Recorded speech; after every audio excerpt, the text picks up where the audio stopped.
4 gear, and that lets you save Look here. True Form Life. Green look on Welcome to Exploring Mind and Body with Drew Tadia. Drew is an expert in nutrition, fitness, lifestyle, and more. And he wants to help you live a healthier, longer, and more active life. Now here's your host, Drew Tadia. All right, welcome to another edition of nationally syndicated Exploring Mind and Body. Thank you so much for being here. Thank you for tuning in and being a part of our True Form Life community. I am your host, Drew Tadia, and today we are talking about the Boston Marathon. Super excited to have Dean on and share his experience with us. At the time of this recording, the Boston Marathon just kind of finished. I know sometimes we have listeners that tune in weeks or even years later, so regardless of when you're tuning in or hearing this show, I think there's so much great information and takeaways if you're a long distance runner or thinking about carrying on, either raising money or approaching a large run, a large goal as part of your own personal experience. Dean's going to talk about everything. He's going to talk about what he went through to raise a ton of money, which we'll share details about later on in the show. We're going to talk about how he went through injuries and struggled to even train up until the point where he could get to the run and hopefully finish. And then he's going to talk about in an emotional way. Dean, we'll get a bit emotional here and share how exciting it was to actually finish when there's so much. The weather was crazy, the hills were challenging, and Dean's going to walk us through each step of the way as we talk about his experience in the Boston Marathon. So stick around. We got all that coming up on... This is Exploring Mind and Body. Naturally improve your lifestyle one show at a time with your host, Drew Tadia.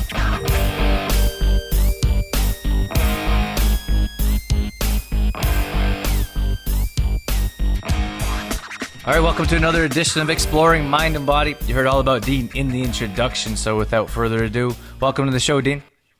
Hey, thank you. So we are talking about the Boston Marathon, and this is super exciting. I don't think everyone gets the opportunity to run a race like this. Where did you get the inspiration to be like, this is something that I want to do? Well, it's something I've always been interested in, long distance running. I got back into it a few years ago with my daughter and her husband. That encouraged me to start running again with her, and did a few short runs, and then she wanted to do a half marathon, so I did a half marathon with her, and that's when I kind of got wind of running with Team in Training and decided to do a full marathon as my first fundraiser with Team in Training. And what is Team in Train? So Team in Training is an organization that helps athletes. Most of us are amateurs, of course, and we just want to get involved and participate in sports. And it's everything from walking, cycling, there are triathlon teams, and a lot of runners like myself that get involved. And we raise money towards the Leukemia and Lymphoma Society of Canada. So everything that we participate in, we work at trying to raise money either through sponsorship of people that donate online, or we do little things on our own, everything from... And for myself, I'd been active in running last year. I'd actually done a half marathon down in San Francisco in late August. So I didn't really have to kind of start a year back, but kind of picked up from where I left off in August and continued my training towards a full marathon. On my right leg, and the Achilles tendon was inflamed.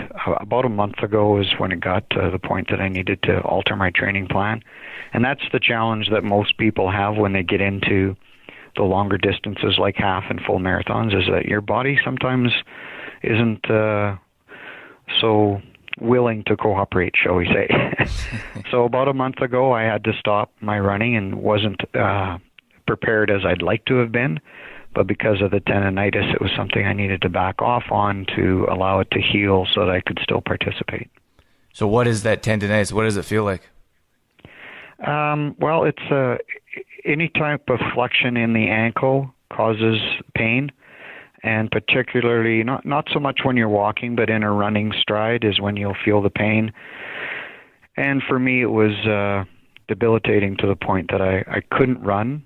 So my last training run was anticipated to be about a 20-mile run, but I didn't get much more than 8 kilometers into it, and I realized that I was just making things worse, and I needed to back off, so I stopped. I didn't actually get my long training run in before going into the layoff period coming into the marathon. So like I say, for the last 4 weeks, I've not been training and just had to hope that I was prepared up to that point to be able to get through the race. So how did you know that you could finish or that you could compete if your last one was 8 and then you had to run how many, 42? Yeah, 42.2. And I'll tell you, your question was, how do you know that you can complete it? I don't know what the answer to that is, Drew. I would say you probably don't know that you're completing it until you can see the finish line. in Boston, because of some of the challenges with the course and the hills that you have, there are points all along the race where you're tempted and thinking, man, I just can't get this done. But it was something that I knew that I wanted to will through it, and I did a lot of walking when I should have been running, when I wanted to be running, but I had to walk because of the hills and because of the other conditions that caused some knee and muscle cramping. That, of course, without the 5 weeks or the 4 weeks of training leading into the marathon, the rest of my body wasn't prepared. My Achilles tendon was, the strain didn't cause me to have to drop out, but I was getting a lot of cramping and problems with other muscles that wouldn't have been there if I'd have been able to continue my training. So what was the course actually like when someone says, I'm going to go run the Boston Marathon? Is it known to be a more challenging course, or did weather and other things? It's one of the more difficult because of the terrain. The distance that you're traveling has a lot of hills in it. Now, there are marathons that have steeper hills, but there probably isn't many that would classify with Boston as having as many. I was telling somebody this morning that it seemed to me anyway, anywhere on the course, if I looked ahead of me or behind me, I either saw a hill that I just went over or one that was coming up. It seemed, maybe that's not the case, but it sure seemed that way. There wasn't a lot of flat stretches to work at. There was a lot of slopes in the hills of the boroughs coming through to Boston. So after you get over one hill and you're like, I'm finally at the top of this hill, then you look over and there's another one? There's another one coming. Yeah. And then I saw pictures of the Boston Marathon, and it was wet and muddy, and to be quite honest with you, it was a place that looked like I didn't want to be there. Yeah. Tell me about that. Well, it was an experience for sure. Yeah, it rained from the time. I mean, when I left the hotel, it was coming down in torrents outside the hotel, and it never stopped raining. It just rained the whole day long. And have you experienced running in that kind of rain before? No, I have ran in rain. I've ran in snow, and I've ran, when it's minus 28, minus 30, wind chills of minus 34. And you prepare for it, and you just bundle up, and you get the right layers on. And the rain itself, to run in something that long in those conditions, I've never done that before. So what was it like? What was different from that compared to running in snow, for example? Well, snow, that's a good question. I guess the snow challenge is that you're not getting the traction that you would anticipate. So you get a lot of slippage on your kickoff as you're running, whereas you don't have that much of a challenge with the water. It's just water that's on the road and it's kicking up in puddles as you're running through them. So your traction underfoot is decent, but it was cold, and Boston is also known because of the course starts out in Hopkinton and runs towards Boston. You're often running into a headwind. So not only did we have the rain, but we had the headwind, and it was quite cool. Temperatures being, just above zero, and a lot of challenge with hypothermia that I think I heard something like 2,300 people pulled out because of one reason or another, but a lot of them having troubles with hypothermia. Wow. And did they have people on the side helping with that? I know that these big runs usually have a lot of support. Yeah, the logistics around running the Boston Marathon are just incredible. They had medical tents that were set up every so often along the course, and then they had medical technicians that were on bikes, and they had kind of jump packs of backpacks to help people. And they were on the course kind of cruising back and forth between the medical tents. Just a lot of support for things like that. Very well organized. Lots, I don't know, I never did get a number for the amount of volunteers that they have. But Boston, I don't think there's anybody at home anymore. Either people from the Boston and the boroughs were out on the course cheering you on, or they were volunteering at either the start or medical tents or along the watering stations. There are just thousands of people that come out and help out in managing the logistics of the marathon. Do you know how many people were running? I never did get a final total, but I was told there was just over 30,000. And do you remember what it was in New York? I didn't run New York, and I'm not sure of the numbers there, but Boston is that's a lot of people in managing the logistics of Boston, because they kind of, it's a little different because Boston isn't a loop marathon like some marathons. Often a marathon will start in the same location that it finishes, and it runs in a loop around a city or through a city, and a lot of the people need to be at the start can also move over and help out at the finish. But in Boston, it starts out in the boroughs out at Hopkinton, and that whole start area has to be managed by an a different group of volunteers for the start than for the finish. And the start area was, of course, huge. You got 30,000 people going through there, and they have an athletes village that's set up with tents to try to provide some shelter. Although the rain and the wind, it just got everywhere. It was just a complete mud bog at the start. The field that we were all in, I don't know how that's ever going to recover, because it was completely drenched, and they were playing Woodstock music. It was when I heard one of the people saying, "This is just like Woodstock." It was terrible. Yeah. Not like maybe some enjoyable Woodstock memories that could have been. No. I don't think it was that way. It was the wind and the weather, perhaps. And the music. They had the good old '60s music playing on the loudspeakers. We were at the New York City Marathon there, and it did loop around. So, like for example, we got a chance to see Noel Twite 2 or 3 times, and so at least for those watching, it was a bit more, I suppose, beneficial to see him a couple times as opposed to just at the start or maybe just at the finish. Yep. What was it like to run with that many people? Like, I couldn't imagine being it's madness. What was that like? Oh yeah, it just madness. There was, as far ahead as you could see and as far as behind as you could see, there were people like everywhere. Oh my god. The starting gates and the way they have it set up for the waves and the corrals, it was just people milling about shoulder to shoulder everywhere. And of course, with the rain and the wind, as many people as possible could huddled into the tents, or we tried to find a spot downwind of the tents to try to have some shelter from the wind. It was crazy. It seemed like not too long ago there was a tragedy there at the Boston Marathon. Did any of that in the back of your mind, none of that deterred you, or was that on your mind when you kind of lined up there getting ready to go? No, it's in your mind around the fact that, it was a tragic event, and everybody's, the Boston people are very cognizant of that, and security is very high as far as police presence and the process in which you get certified and brought into the areas. Of course, you have to have all your certification and your bib. You can't get in the area without a bib into the start or finish areas anymore. And you need passes to get into the finish area. Even if you want to sit in the stands, they have to issue passes for people. So it's tight that way. And and in some way it can't help but not be on your mind.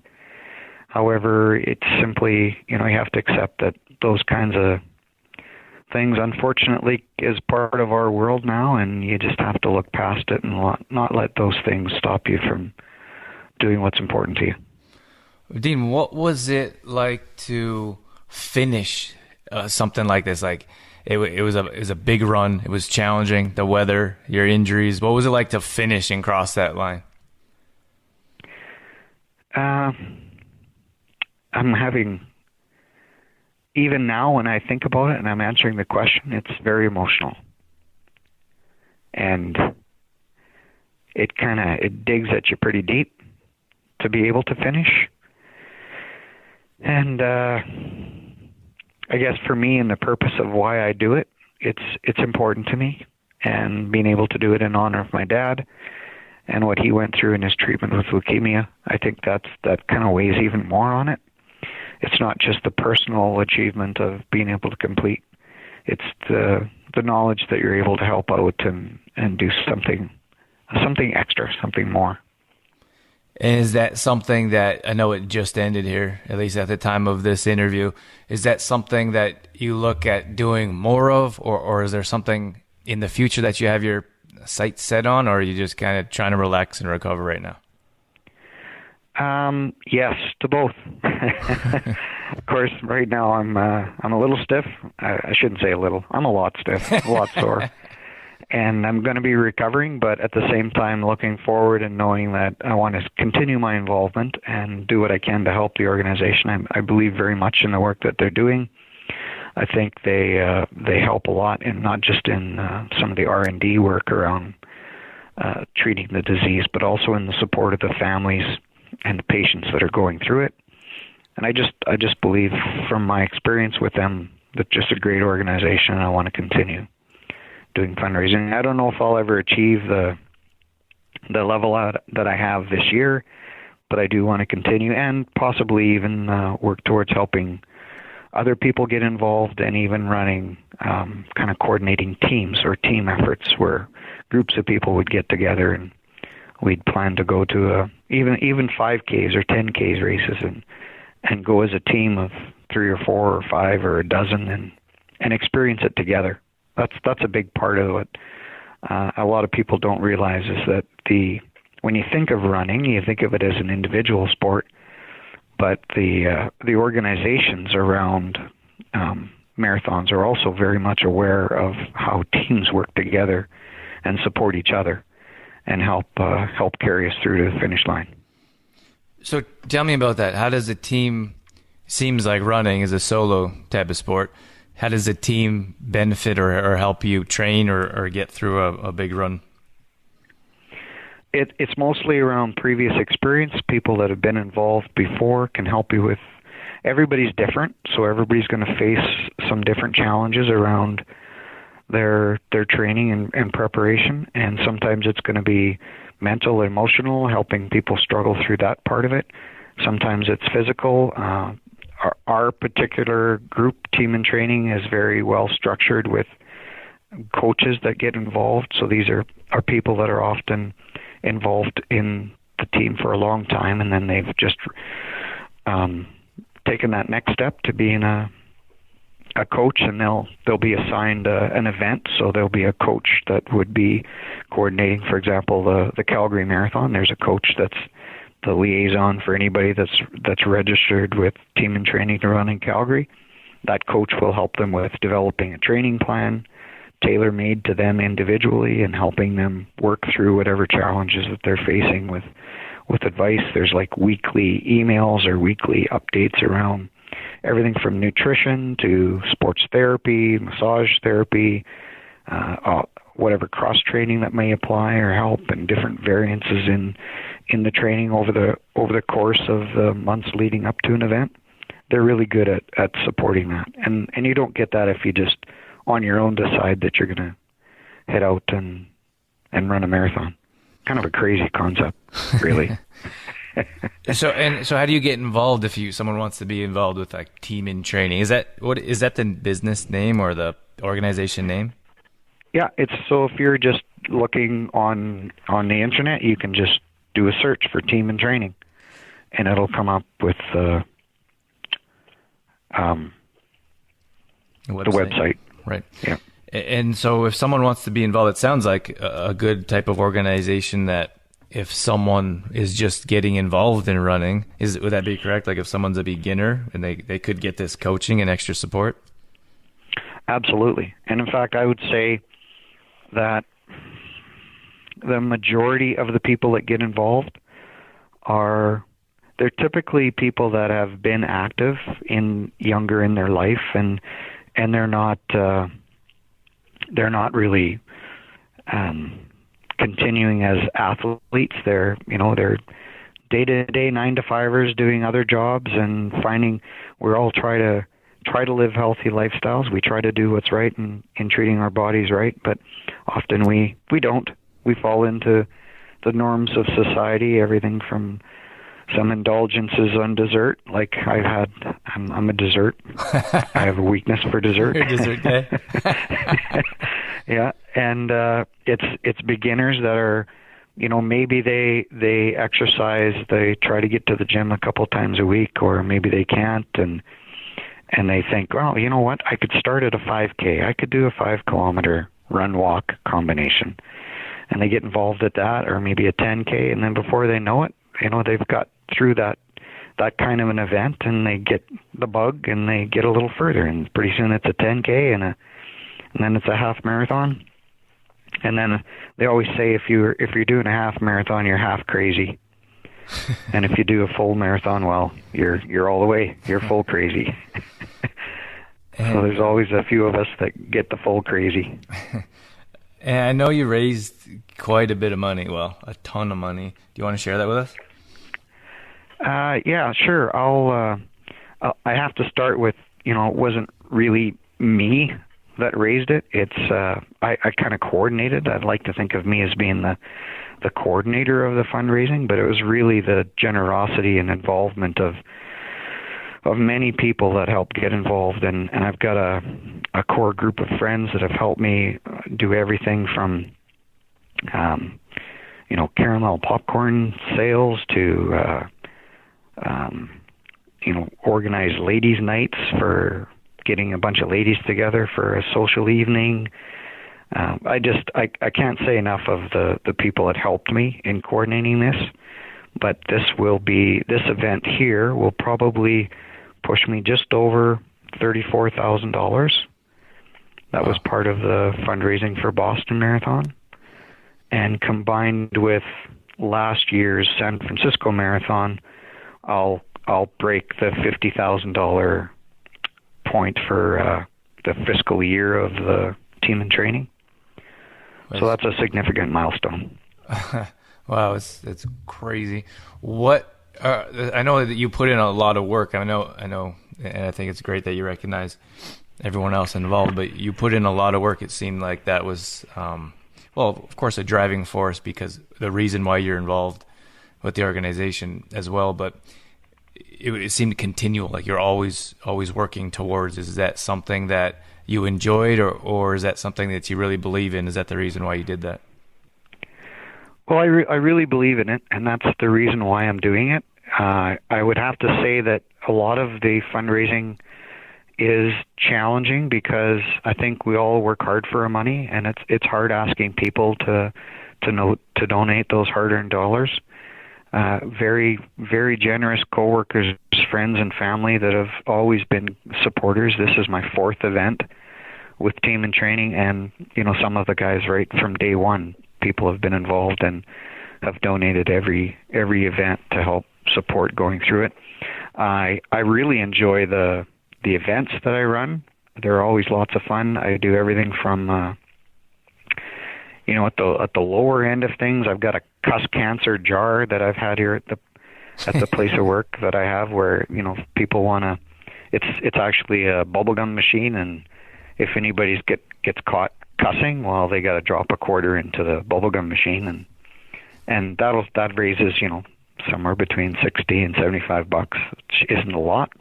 But then there's a lot more events that I run right up into bottle drives. I run several bottle drives. I've sold T-shirts. You and Dorothy were wearing one of my T-shirts on the "Do Good, Good Happens." So I had those. did a wine survivor contest where people could kind of do a 50-50 on donating money and then at the same time getting some wine as the winning teams. So what happens the next time around when you're doing another event? Do you, like, I know it's challenging to ask people for money. So what happens the next time? Do you feel like you don't want to ask people again, or do you feel like because of the cause it's okay? Well, I think because of the cause, one of the things that unfortunately is the case with things like cancer and leukemia and lymphoma, everybody knows somebody who's struggled with the disease. And it's either, sometimes it's a close relative, it's a family member, father, a brother, a sister, a mother, grandparents, sometimes it's close friends, the neighbors.